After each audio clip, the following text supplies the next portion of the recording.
touch and how you engage with a person that you are trying to, quote unquote, transform their life is huge. Our social entrepreneurs are people who have been on the front lines of social change. I've learned so much from talking with them. This is Cafe Impact, and I'm Jonathan Lewis. Be prepared to grow yourself. Don't get into this business thinking that you know everything and that you are coming to help someone else transform their lives. Into what? Being you?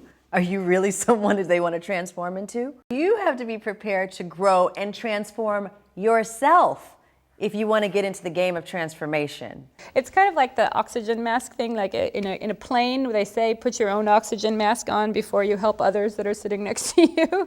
I have a lot of people who come to me who say, oh, I want to work for you, and their social skills are really not yet there. And it's not because they're not good and wonderful people, but it's because they haven't done a lot of personal work on, like, what do I love? What am I good at? Who am I?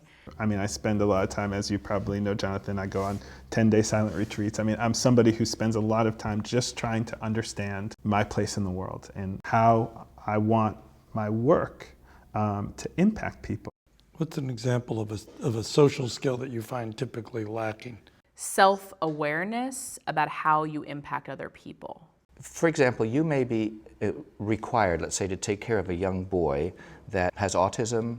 You start realizing that your inability to get them to do what you think is your proper caregiving thing has been screwed up because you're ticked off about something, and they sense that. I also have been in conversations where people have acted as if the money didn't matter. And that's not true, and I think that's really dishonest. You have got to feed yourself. You have got to be safe. And I don't think you add value to the world by being unsafe, by being hungry, and by being so miserable that the people you purport to help would rather you were not in their lives. Do you know what I mean? Like, you then pass on that burden of the burden that you're carrying onto others. You don't give a gift to others. And so you negate the value that you add to the world. And I really think you should live to give a gift to others.